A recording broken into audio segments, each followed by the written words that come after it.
put a little cup of cataway next to it. Huh? Put a little cup of cataway next to scatter. I got 2 cats too, so it can get a little bit challenging. It smells like syrup. Sorry? Is that why my chest smells like syrup? What brand?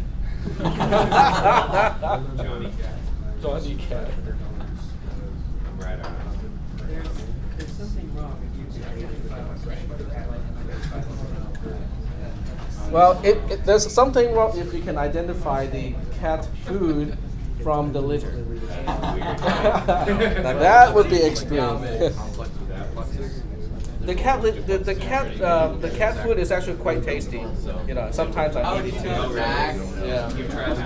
Yeah. This one is actually pretty good. We have a dog. Our dog thinks it's a cat. All right, so we are back to talking about records. Remember, that was the very last topic that we talked about before this whole thing. So we're getting back to talking about records. Now, remember what records are? Do you guys do kind of vaguely remember? Music on Sure. Yeah, the black ones. Yeah. So a record is basically. So a record is kind of like a form. Okay, so a record is kind of like a form where you can have multiple parts. Now, you might say that, but we have arrays already. An array is a single item, can be treated as a single item, and has multiple parts. But records and arrays are kind of completely different things. So let's go take a quick look at arrays, and then we'll talk about, records. I'm just going to use a text editor to do that. Okay, so let's say, let A be an array of 5. Okay, can an array have multiple types? In other words, I want the first item to be an integer, I want the second one to be a real number, the third one to be a Boolean, and so on. No, they all have to be the same kind of things, right? When you have an array.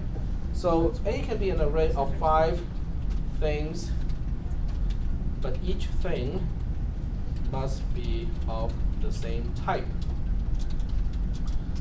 Okay?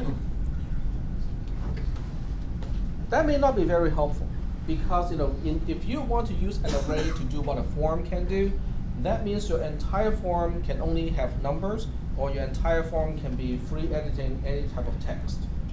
Okay? But in general, our forms usually have a variety of fields. Some are true/false, which are Boolean. Some are names and addresses, which is basically text. We call it strings too. Some other ones are basically numbers. Okay, GPA, date. Date is a particular type also on its own. Okay, dates are their own types. Yeah, because you can do certain operations with dates that makes no sense to other types. Like when you compare a date to another date, you're not just comparing the numbers, especially the way we write dates in the United States. So that's why they're not considered the same thing. So date is actually a type on its own. Okay.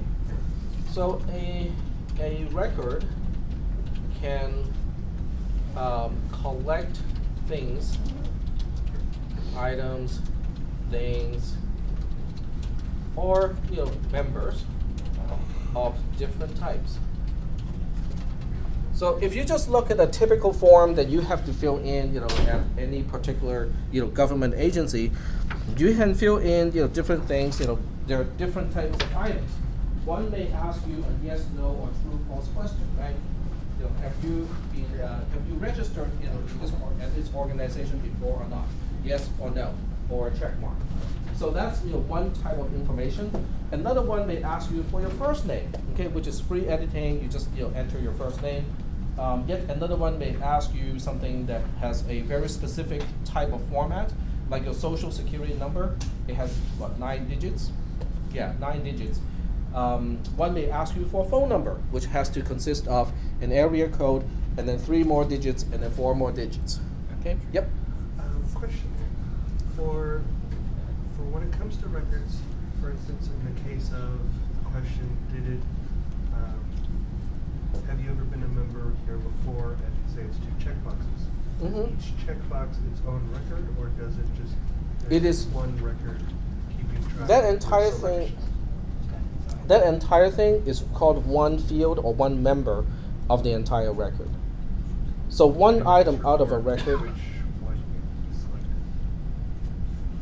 Okay, if you want to think about what you the recording or the actual selection that you put in the form, you're talking about a variable of a record type. Okay, so it may be helpful to bring up the example that we talked about from last time. So let me just go ahead and locate that program and we'll talk about it. So I think most of us may have forgotten that topic. Now records is a very big topic.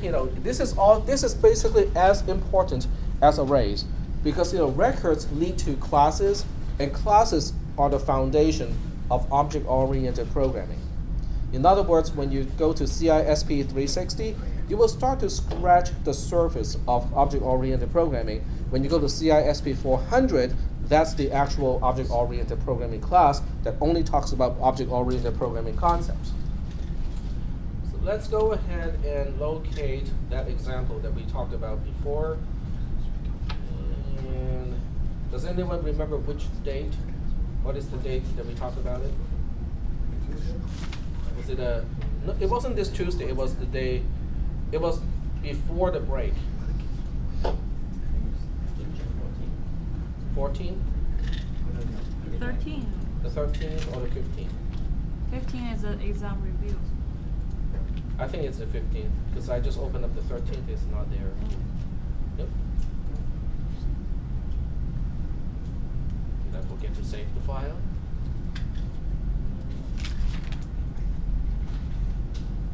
Okay, maybe 8th. No, I 15th forgot. was the last day we talked about. The 15th? Yeah. Doesn't look like I saved the file. Operator error. Okay, so I can just write it again, so that's okay. All right, so let's use a date as an example, okay? That's okay, we can just go ahead and write a new one. So the first thing is you have to name a record. In other words, this is a template. If you think about actual forms, this is the template from which you will create additional forms. This is the one form that you don't want to fill in because you want to use it to make other forms so that other people can actually fill in forms.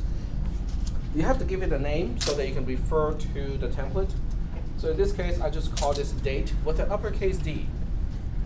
To use an uppercase for the name of a record or type, is a convention. It is not required for most programming languages, but it is a convention observed by most programmers and most organizations. If you go work for a programming shop, they would expect you to play by these rules. Okay. Lowercase is what we use for variables. Uppercase is what we use for record names and type names. So in this case, date is quote-unquote a type that we are actually defining. To make this simple, a date has, I think last time we talked about this already, it has a year, has a month, and it also has a day of month, okay? And somebody asked me why I do not just use, day or date. And record. The syntax is not important because that really depends on what actual programming language you're using. I'm borrowing most of these from Pascal, which is a language that most of us don't use anymore. So in this case, I'm saying that a date has 3 different members. The first member is called a year, the second member is called a month, and the third member is DOM, which stands for day of month. Okay, so those are different members. They are not arrays, elements anymore. We cannot just get to each one using a number. It is by its name. So let me just go ahead and write a very simple, program. Let's see. Okay, is earlier than. That's the name of my subroutine. So define sub is earlier than. So in this case, I'm trying to define a subroutine to compare 2 dates and see if the first date is earlier than the second date. Okay. So in this case, I need 2 parameters. Can someone tell me what are the types of the 2 parameters? If I want to compare 2 dates, I have 2 options, right? I really have 2 options. The first option is to have 6 parameters. Okay. Now let me just illustrate what it looks like. This is not the way it should be, but I'm just saying that it is one way of doing it. When people don't know anything about types and records, like what we are talking about, this is what they would have to do. They will say bival, first date, year, bival, first date, month, bival, first date, day of month, bival, second date, year, and so on. In other words, each individual piece of information is its own parameter. Is there a problem with this approach? If there's a problem, what is the problem? It's too long. It's too long, okay, that's for sure. But it's also easy to scramble and feed the wrong argument to the wrong parameter. Because it's very easy for you to accidentally feed the wrong date or feed the wrong year to the parameters. You can swap the things too. Instead of passing year, month, day of month, you can easily swap the order, and the compiler or the tool that you're using has absolutely no way to say, oh, this is the wrong order, because as far as your programming tool is concerned, they're all integers. They're simply integers. And there's no way the tool can enforce and say, oh, you got the month and the day of month swapped. Okay? So this is not a very good approach, because you can make a lot of mistakes easily with this approach. So a much better way to do this is to simply say bival, first date, and it is of the type date. Bival, second date, it is also of the type date. So now we are only requiring two parameters. We are grouping year, month, day of month of the first date into one single parameter and doing the same thing with the second date. There is, oh, I misspelled second date, I'll fix that later. But there's no way for me to make simple mistakes anymore. I mean, I can still swap the first and the second date. Yeah, I can still make that mistake. But in terms of the number of possible mistakes I can make, this one is more limited. Is everybody convinced that this is a better way to organize and group items together? Yep. Question? No. Okay. Scratching. Okay. All right. But inside the subroutine, what should I do? How should I?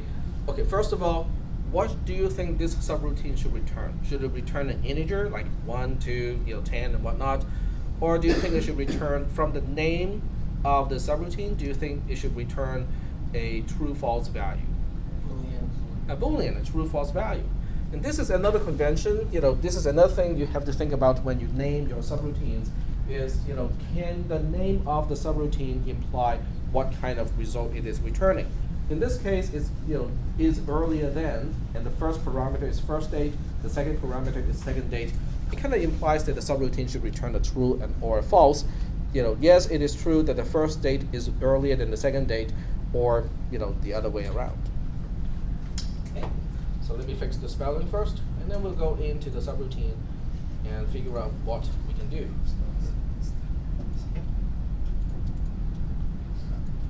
Okay, what should we do to compare two different dates? Now, first of all, what we have to do is to think about first date is a parameter, but it has three components. It has three members. The first member is year, the second member is month, the third member is day of month. Okay? I cannot do something like this. Okay? It would be nice if we can just say if first date is before the second date, then do something. Okay? But that's not possible because you cannot compare two records. When you say you're comparing two records, what are you doing? You're comparing, yeah, go ahead.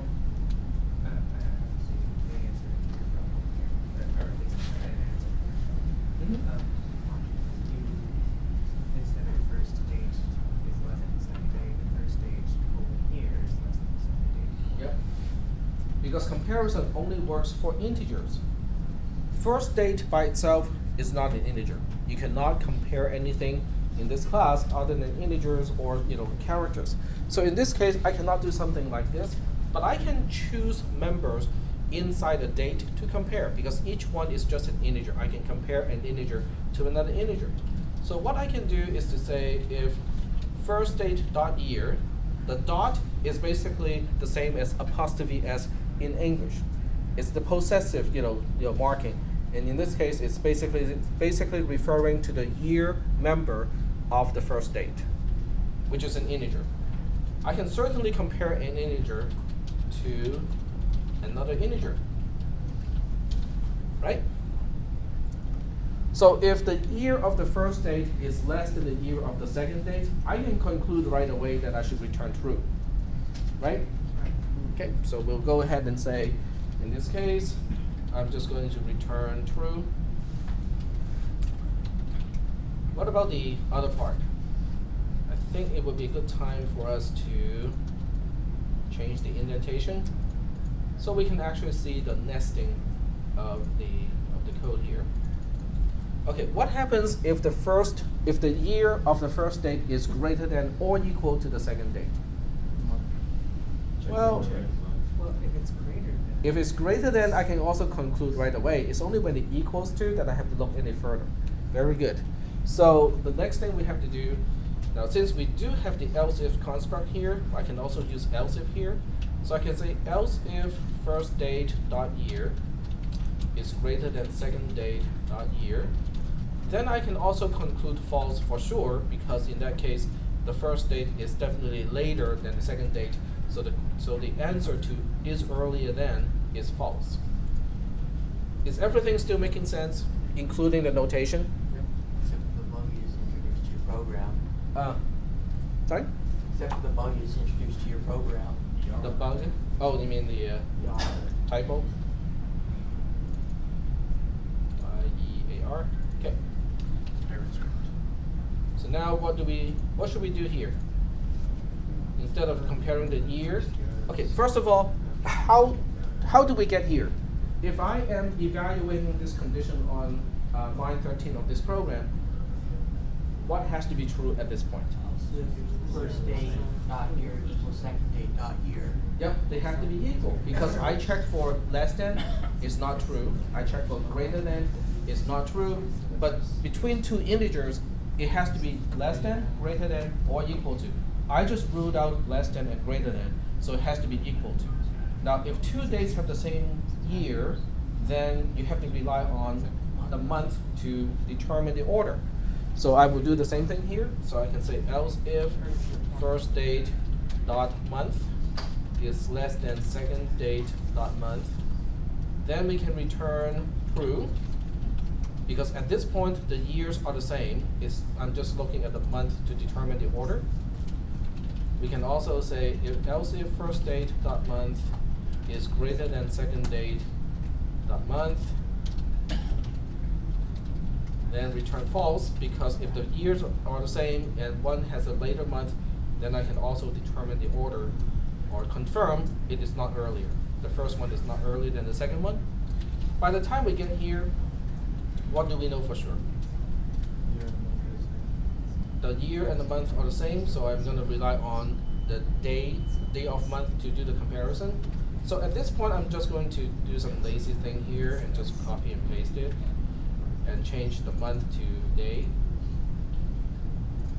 of month, and day of month here. And I don't even need an else if here, because the last one is just else. What if they're the same? Hmm? What if they're the same? Ah, that's a good question. What if they're the same? The name of the subroutine is earlier than. So if they're the same, it is still not earlier than, and therefore even for equal to, if everything in the date are exactly the same, I should still return false, because I'm asking, is the first date earlier than the second one? So then the line 19 is going to be the catch-all branch for whatever for the last two options. Correct. It is specifically catching the case where the year and the month are exactly the same, but the day of month is greater than or equal to. So it's specifically catching those two cases. Right. Yep.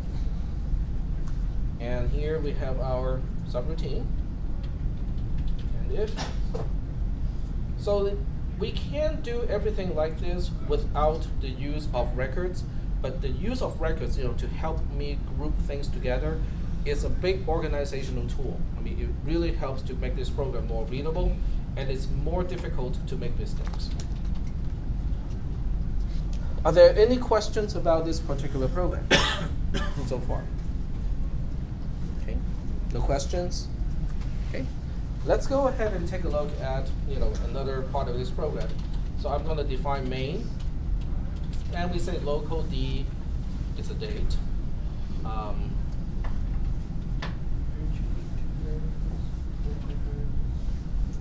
I can use I can use the same, in which case it will always return false, right? Okay, so I'm just going to write the program up to this point, and there's already enough stuff here to really talk about, because what is the differentiation? What is D, and how does it relate to uppercase date? What do you guys think? Right, at the cursor right here. As a variable. D is the name of a variable. And data is the value of D. No, it's not the value, right? It's the type. Type. Variable of the type. Date is the type of variable.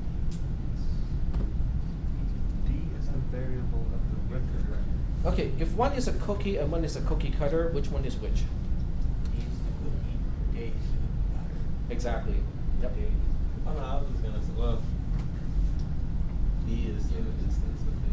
Yes, correctly. The correct term is D is an instance of date, but that term is kind of technical, and it's they use that term a lot further down, with other classes with object-oriented programming. But in this class, we'll just use cookie and cookie cutters because we like cookies. Christmas is coming up, it doesn't matter if it's Christmas or solstice or some other season, but it's good time to celebrate, so we have cookies, right? Yep. So D is a cookie, so is E. Okay. The only thing that they are sharing in common is they are cut out using the same cookie cutter. Now, what does a cookie cutter do when you're cutting out cookies? If two cookies are cut out from the same cookie cutter, what is common between those two? The same shape. It's the same shape. Very good. But do they have the same dough? No. Exactly. It's the same thing here. So variable D, as a local variable, has its own columns. Variable E also has its own columns. So you can make a chocolate chip cookie using the cookie cutter. You can also use the same cookie cutter to make a non-chocolate chip cookie. They have the same shape, but they can have the different content. Are we doing okay so far?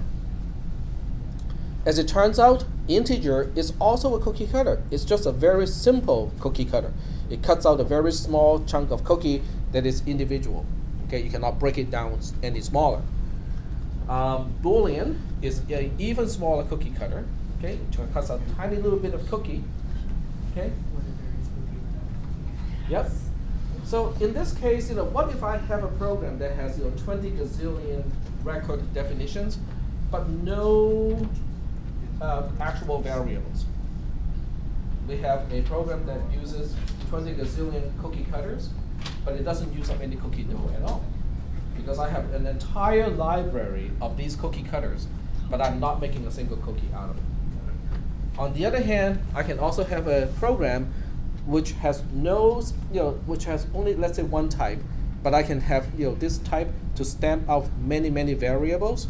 So now I have one single cookie cutter, but I can use it to cut out many cookies and therefore use up a lot of cookie doughs. Cookie dough, uncountable.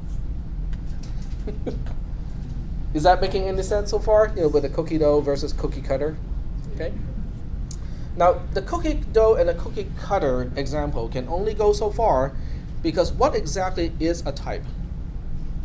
In other words, let's say now that we understand what a type is, I have to use a type designation for every single variable. Okay, because this is what you will have to deal with in C programming. Every variable has a type. And that's also a reason why C is also called a strongly typed programming language, because everything needs to have a type. Doesn't that kind of imply that there are languages that are weakly typed? PHP, Perl, Python, most scripting languages are what we call weakly typed programming languages, which means when you say that I'm going to use a variable, you don't have to say exactly what it is. it can morph as you use the variable. Okay, which is a plus and a minus. Okay, sometimes it's good because it's convenient. Sometimes it's really bad because it can hide bugs very easily. Okay, so in this case, let me give you an example, and you tell me whether there's something wrong with it. I'll just say print. Okay, let me use dot dot dot here and say initialize D, E, and I. So I know that by the time I get to line 28, for whatever reason, whatever way I do it, D and I will be initialized. So now I'm going to say print invoke is earlier than, and I use D to specify parameter first date, and I use I to specify second date. Okay. Is that okay? No. It is not okay because Because you have the wrong cookie cutter for the second date. well, second date is expecting something that looks like that has a certain shape, but I is not of that shape. That's what I mean. You're using the wrong cookie cutter. I'm using the wrong cookie, not the wrong cookie cutter. The cookie has the wrong shape. Okay. It's not the same thing. Okay, it's not the same thing because I is not a cookie cutter. I is an actual cookie. So we are referring to the fit because the I has a shape that is not the same as second date. Second date is expecting something that looks like a certain shape, but I has a different shape. Now this has nothing to do with I is smaller or bigger than second date. It's simply that they are different. That's all that there is to it. Is that okay so far? So this is not good. Line 28, the way it is not going to work in C or C++. Because the types do not match. On the other hand, if I, quote unquote, fix this problem and instead I use E, then nothing is wrong because E is also a date and second date is also a date. The types match, they have the same shape, and we are good to go. Do we have any questions about this? No questions? What would be in place of that dot dot dot? What's the point of that? Or what's I just didn't want to spend a whole bunch of assignment statements to show you how I initialize the variables. What is the? I'm a little confused. What is the local I variable for? Just to illustrate that you cannot pass the wrong type to a parameter. Oh, okay. That's its only purpose, is to say that, okay, you have an integer here, but if your parameter is expecting a date, you cannot use an integer to pass to that parameter. Like SQL databases. It's a lot like they work the same as a SQL database. In a way, yep. Okay, so are there any questions at this point? Can everyone separate the concept of a type versus the variables of a particular type? Yep. Yeah, I get it. It's just, what do we do with I? We're not doing anything with I right now. Yep. This question is still kind of forming a little bit, but say you have, instead of date for E, you had a different color, but it used, The same three fields has three integers inside. well, with the same names, but has other parts as well, would it still be able to be used? No, it would not. It still has year, month, and DOM, Yeah. but it has other things as well, and it would not be able to be used, So you're talking about something of this exactly the same shape, but has more. but has a different name, or has more. Because it's not named date. Okay. Because the by value has to be a date, and if it is not a date, it's not used in that specific code. Correct. That is correct. So let me answer that question. That's a very good question. In fact, it opens up a can of worms. It's good. I like those questions. More worms. All right. So I'm going to make another definition here. That seems to be completely pointless. Okay. So since we were talking about worms, I'll say record worm. And guess what worm has? Worm has a year, month, and day of month. And they are also of exactly the same type as a date. And record So from this perspective, I have two cookie cutters, and from the outside, the cookie cutters are exactly the same shape. Okay, each one has 3 integers, and the members are even called exactly the same ways. But in here, okay, let's say I insert a row here, and I have one additional local variable. W is a verb, and I change the subroutine call and change E to W. This would not be valid. C will basically, the C++ compiler will look at the code or program equivalent to this program and say the type of W does not match the type of second date because they are 2 different definitions. So even though the inside are exactly the same, but because they are 2 separate type definitions, they are not considered the same. Yep. The by valve value for the second date and first date wasn't specified. So work Can you speak up a little the bit? by valve for the first date and the second date wasn't specified in dates. Then it's Well, in C++ programming, and also in this class at this point, we have to specify the type of everything. So all your local variables, as well as your parameters, you have to specify the type. Because that's what C++ expects, is every variable, every parameter, everything needs to have a type associated with it. So at this point, we cannot just say, oh, this thing has whatever type we will put into it. with this kind of syntax? No, C has a different syntax. For this class, yeah, we can use any syntax you want. In fact, you can say D is a date. That would be fine with me. Yeah, you can say date the lowercase d. So that's the C syntax. We can use that too. Yep. Question? I don't, may have missed it. Is worm just something for you to use to give an example, or is Yes. worm as type of record? Worm is a type, okay, because it is a type just like date, because I mean, it has is this a- syntax. Is it a real type of record, or is it just something you use to show where you could run it on this? It's just like date. It's a user-defined type.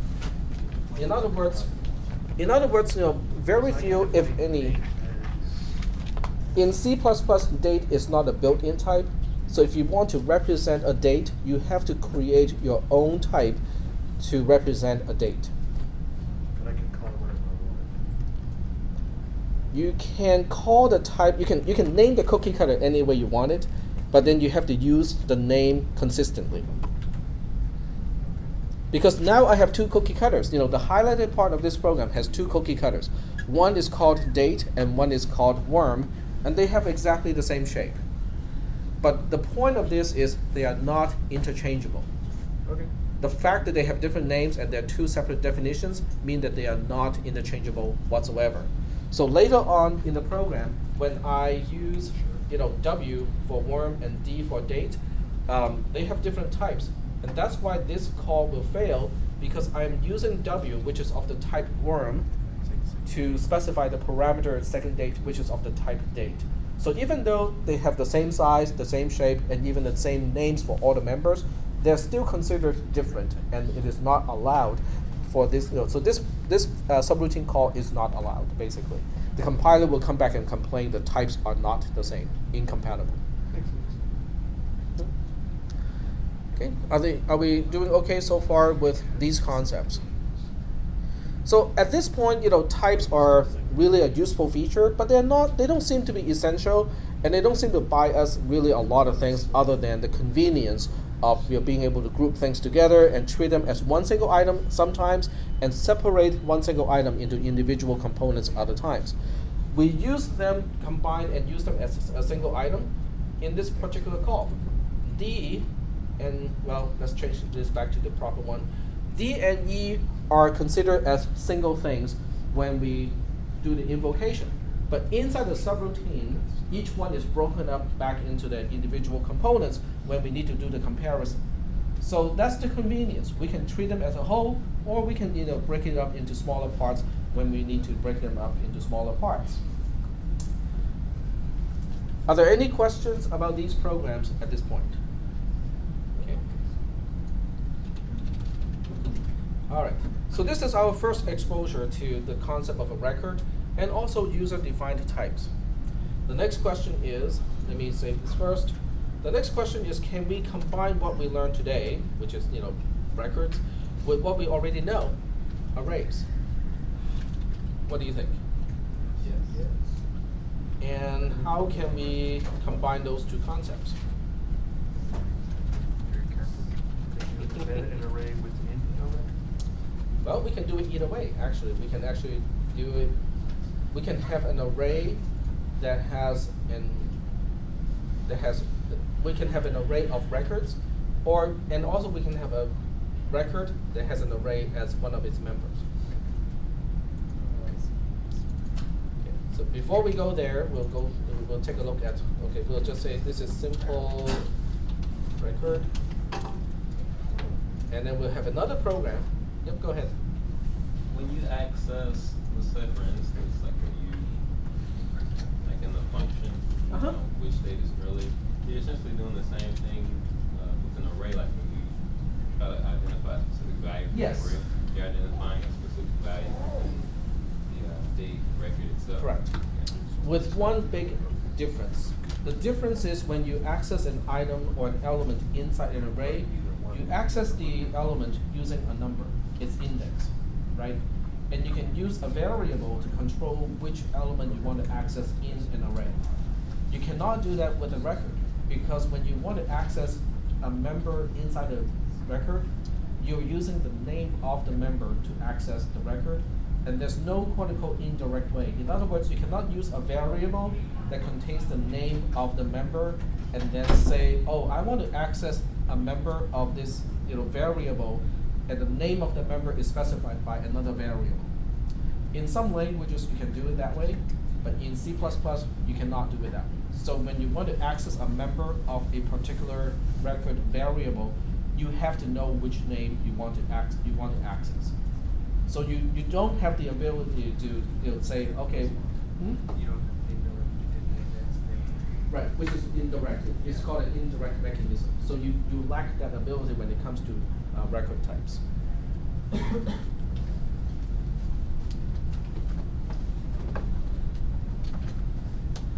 Okay, let's take a look at some, kind of, again, I think this one doesn't need it doesn't really need line numbers because I'm not tracing it. All right, so right off the bat, can you guys think of some record types that, some programs, would probably be considered useful? A date is very useful, okay? What about time? Time in a day. How would you represent time in a day as a record? It's pretty easy. We have hour, minute, and second, right? AM or PM. 24-hour clock. Yeah, it would be kind of it would be cumbersome to use 12-hour clocks, because then you need an extra field to see whether it's AM or PM. Okay, and then we can have something similar to this. We can compare a time to another time, and we compare the hour first, and then we compare the minute, and then we compare the second. So we can have something completely just a mirror of what we are doing here for time. What about combining date and time so that you have an actual time stamp? So you have date as one component, you have time as another component. Yep, go ahead. Could you have a record that was date and time Yes. together? Yep. So that's what I'm going to do here. I'm just going to replicate certain things that we have already. Date has a year, has a month, and also has a day of month. Now, when Linux people or Unix people do things, they want to use the least number of type keystrokes. So that's usually how it's done. When you're dealing with Linux, people, it's not really a good way to do things, because each one is not very indicative of what it is if you just look at it. But from the context, it's fairly clear what we are talking about. I'm just doing this so I can save some time typing. So in terms of time, we have hour, minute, and second. So now, if I want to combine these two, I can have a new record type, and I call that timestamp. A timestamp can have two components. The first component is the date of the timestamp, and the second component is the time of that day as the component. So as you can see here, I can also nest records. In other words, when you're creating a new cookie cutter, you are saying, oh, I don't want to have to re-specify things that I have already specified as components. So I'm making the new timestamp cookie cutter and basically say this cookie cutter is a big cookie cutter and it contains the other two cookie cutters in the inside. So when I cut out a cookie using a timestamp, the cookie is going to be bigger because it has basically the two components. But I can also look at the D member of a timestamp cookie and treat it as just a regular date cookie because it really is just a date cookie. Yep. Now, in this case, because there are two different records, the fact that you have M for month and M for minute, they're not going to interfere, correct? They do not interfere. Okay, so let's go ahead and write some code to this. So I'll say define sub, initialize timestamp to today. That's way too long. Let's just say initialize timestamp.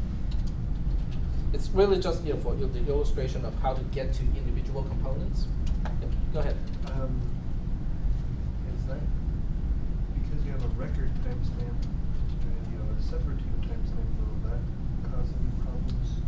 It won't cause any problems because the name of the subroutine is initialize timestamp as one word. Okay. And this is a very typical thing, if I want to write a subroutine to deal with a particular type, most of the time I want a type name as a part of the name of the subroutine. So I can easily tell this subroutine is for which type. So Because it's a way to keep track of what you're doing. right. And that necessity kind of goes away with object-oriented programming, but we are not quite there yet. Okay. So right now it's kind of tedious. So with TS, I have to initialize each and every integer directly. So if I want to initialize this to, let's say, today's date, I would have to say ts dot d dot y gets 2012. Now, what is that saying? Well, Date. yeah, TS is a timestamp. A timestamp has two members. One is called D.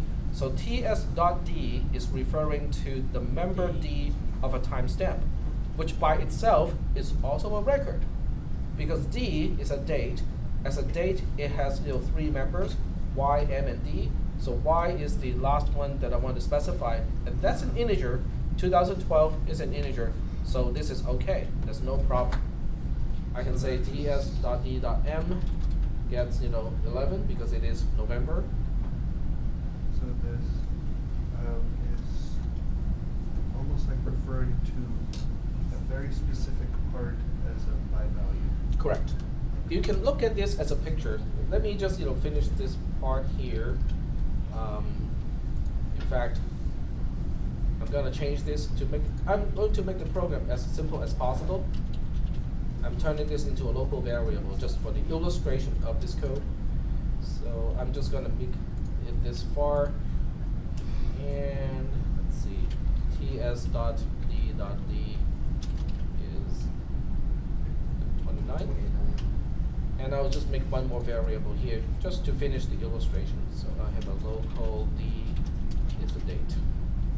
So I can have a d gets ts.d. And we'll actually go ahead and trace this program and figure out what it's going to do.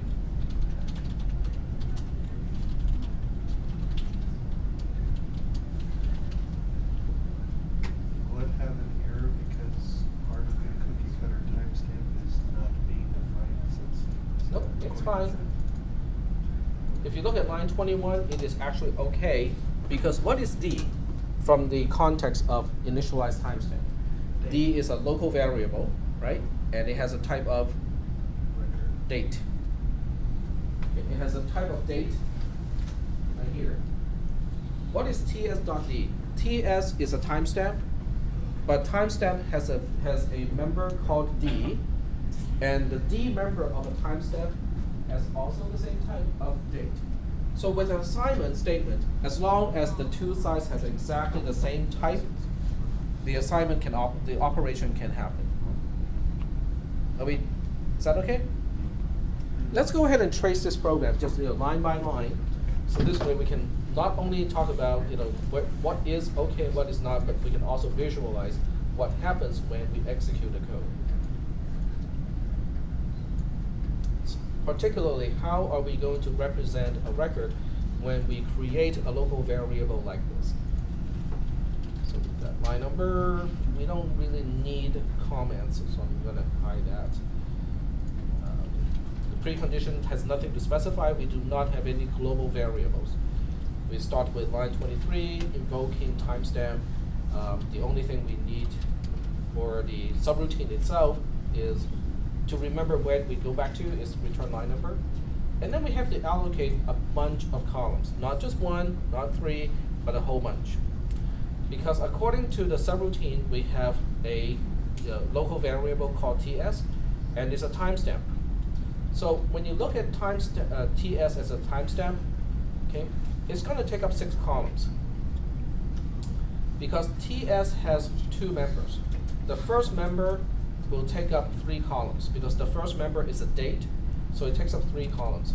I'm merging the 3 columns here. The second member, which is a time, is also going to take up 3 columns. So this is ts.d, this is ts.t. When you look at ts, so ts itself takes up all 6 columns. So ts.d is a date. A date has y, m, and d. So here's y, which is not, you cannot divide it into smaller components anymore. So ty, tmd is here, and then we have time has hour, minute, and second. So in terms of allocation of columns, this is what it looks like. We're allocating 6 columns. For the 6 columns, if you want to get to individual columns, you have to say ts.d.y, or if you want to refer to this one, is ts.t.s. Are we doing okay so far with the visualization of how columns are utilized when we have to deal with a record that has a member that is also a record? Now we are not quite done with allocating columns either. Okay, this is just the beginning because we have a second variable, local variable. The second variable is just d, but d itself is also a date. So d is going to take up 3 columns because d also has its own y, m, and d, right? And because it is a local variable, everything is unknown inside the record. So this picture represents what the local variables will look like. And to be more exact, this is how memory is allocated when you invoke a subroutine like this. Are we doing okay so far? Okay.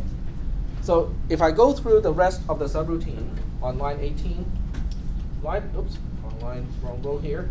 Line 18 is going to initialize ts.d.y. So we are dealing with column D. Column D gets 2012. When we look at line 19, we are dealing with ts.n.11. So this is 11. Line 20, we're dealing with D, which gets 29. And what do you think line 21 is going to do? Okay, first of all, what is the right-hand side referring to? The right-hand side is ts.d, which is referring to which columns? What columns? It's referring to this portion, right? So it's actually referring to columns D to column F. Is that okay? And the left-hand side is specifying D, which is specifying columns J to L. Now, the compiler will first have to make sure that the types are the same. The types, are they the same? Even though they have the same shape, are they of the same type? They are both, the right-hand side and the left-hand side are both of the type date. So from the perspective of, is this okay? It is okay. So the copying, which is the assignment operation, is just going to copy the value of these 3 columns over to here. So as the result of executing line 21, column J ends up with 2012, and this is 11, this is 29, and that's the effect of executing line 21. Do we have any questions? And this means, it is really handy to use records, because without the concept of a record, line 21 would have to be split into 3 individual assignment statements, so that each one deals with one particular individual component. But because of the ability to bundle things together, one single assignment will deal with the whole thing. So that's really handy. Are there any questions about this part of the program? We doing okay so far? Okay. So I'm gonna save this program, and we'll call that nested type, or nested record, because we have one record inside another record. So nested record. Next, let's go ahead and take a look at some other types of program or other types of records. Because what we want to do is eventually we want to talk about object-oriented programming. I know your next class is not an object-oriented programming class, but I think understanding the concept early on can be really helpful. So next, we're going to shift gear and not talk about dates anymore, time stamp and stuff like that. We'll talk about things that you can draw on a screen, okay? Like a pixel, a square, a circle, a rectangle, stuff like that, okay? So when you think about it from the perspective of a graphical user interface, so you can actually draw something on the screen, how would you represent a rectangle?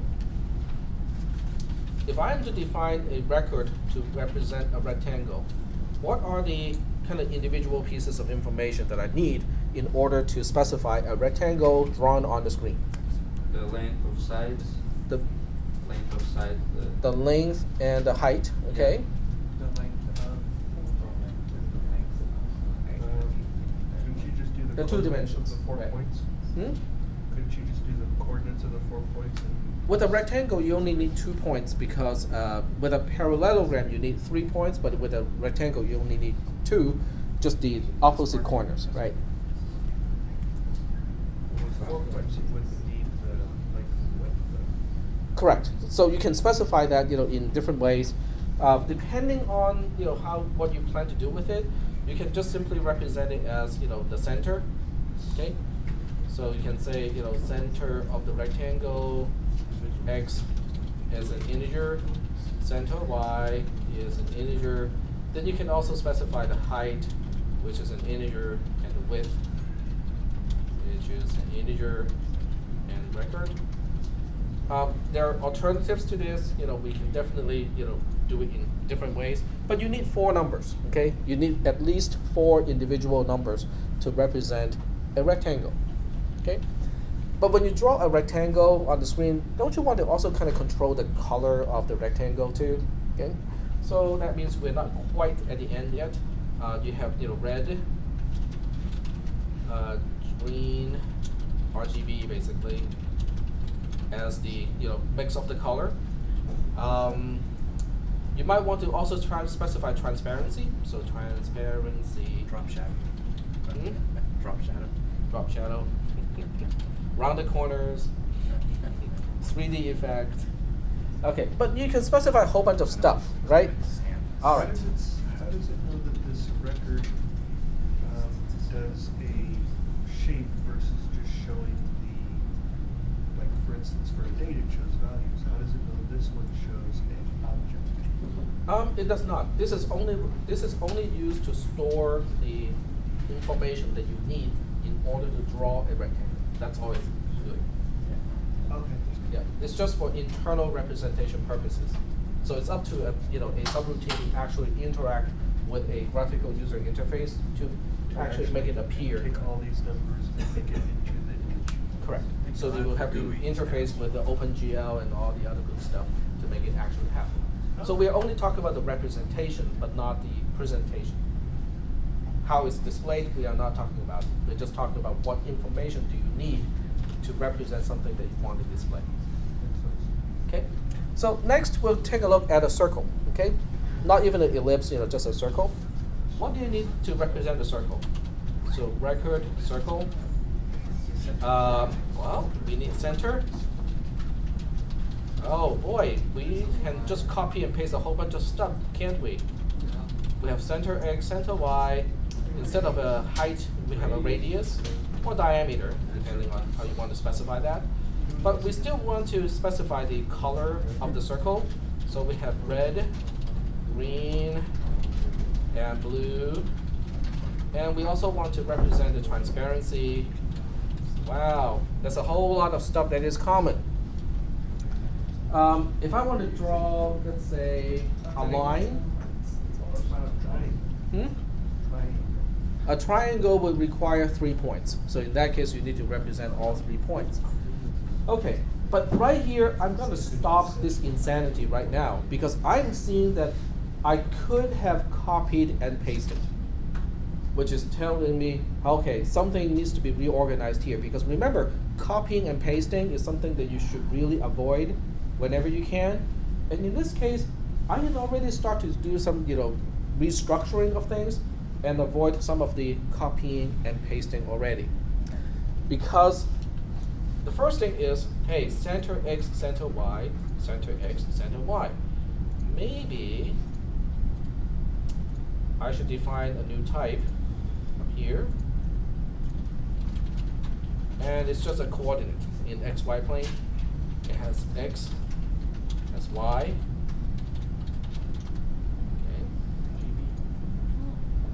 So now I can just have a center of something, and it is of the type coordinate. And I can do the same thing here.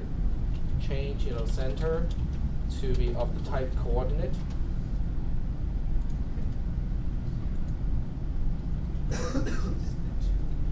Indent, indentation. Does that make sense? Okay. Record color. And I can do the same thing with color, right? Because RGB is going to do the same. With all the different type of shapes I can draw, it's going to be the same. So by doing that, it keeps you from wanting to copy paste because then it simplifies some of the problems. It simplifies the problem, but it can also lead to other advantages or certain other benefits too. So we'll get to the other benefits as soon as we are done here. So I have a color type now, color, and it has R, G, B, like so. And I don't need these anymore, right? So I can fold all three into one. So I'm going to delete the rows and then insert a new one. And say, color. C is color. And do the same thing over here. So this part of the class really, is best when it is illustrated live in the class, because I can do all this in the notes. It will just be a lot of stuff to read, and it's not as interactive. You cannot actually see how the program is changed, dynamically. Now this buys me, when you look at this program versus the earlier program, yeah, I think I saved like 2 lines or so, but in terms of the organization of the program, it is much better. Go ahead. It's longer? Okay. No, by much. But You also need the transparency of color, usually, when we're doing color. But the nice thing is, this is a program that is better organized. Okay, in terms of organization, it is much better than the one that I had earlier. Because now I can go in and make some changes, because maybe I don't want to represent coordinate using the XY coordinate. Maybe I want to use an angle and also the radius as a polar representation of a coordinate. Maybe instead of RGB, which is only suitable for display units using RGB, if I'm dealing with prints, I'm not going to use RGB. I mean, your printer does not understand RGB. It understands CYMK.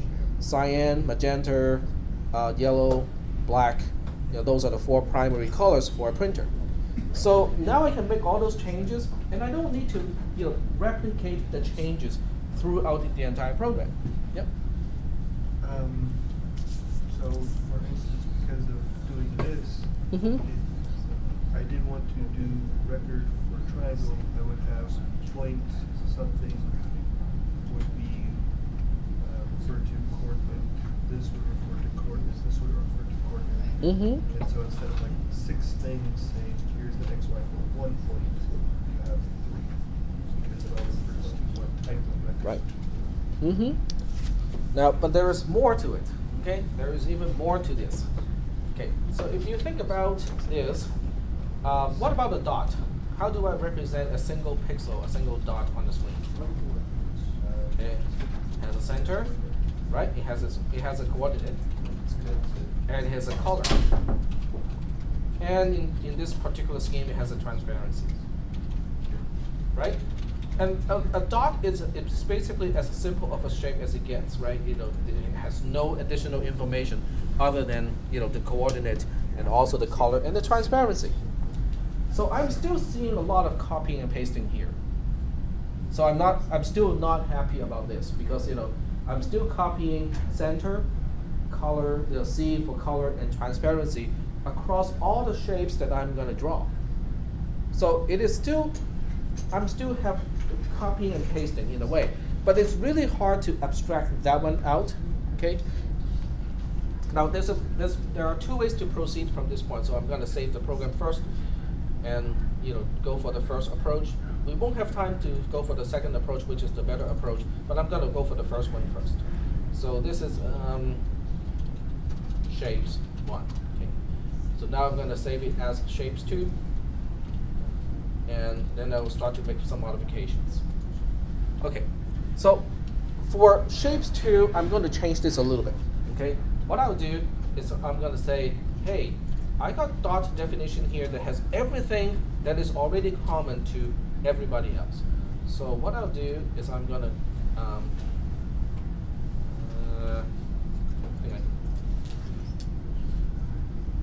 I'm just trying to figure out mechanically how, what is the best way to do it.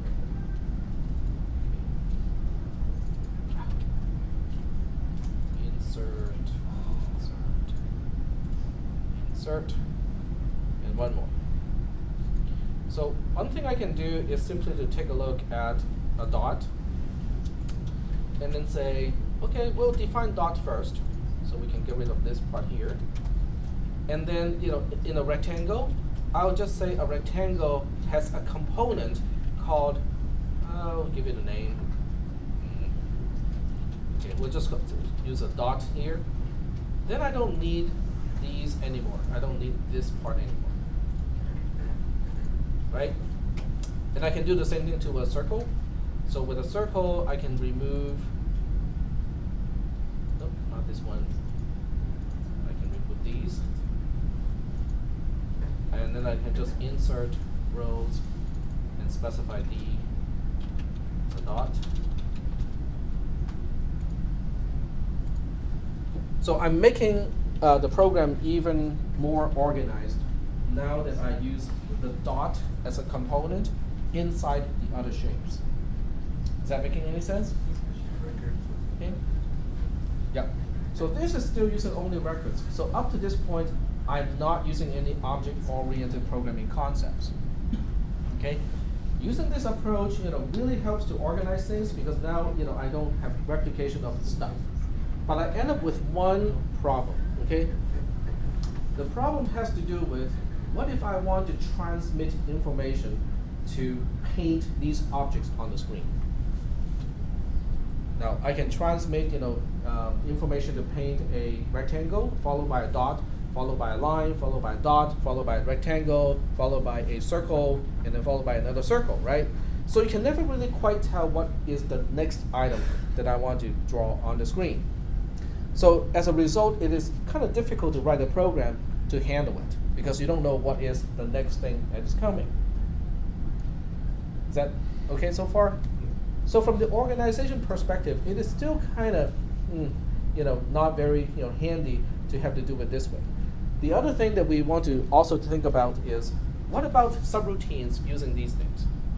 Okay. Okay. How do I initialize, or how do I make use of a rectangle? How do I make use of a circle? Wouldn't that be a variables you have to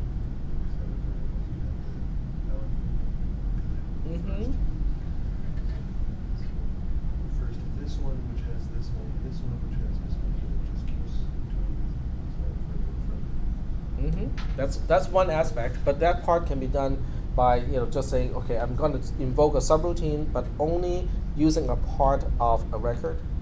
Okay, so I can still do it that way. But in terms of the subroutine to draw a circle, how would I name that subroutine? Yep. The name doesn't matter, but you need to have a local a type of people. Could you say it again? You need to put a local variable and it's type in school of people. Yeah, we can do it that way.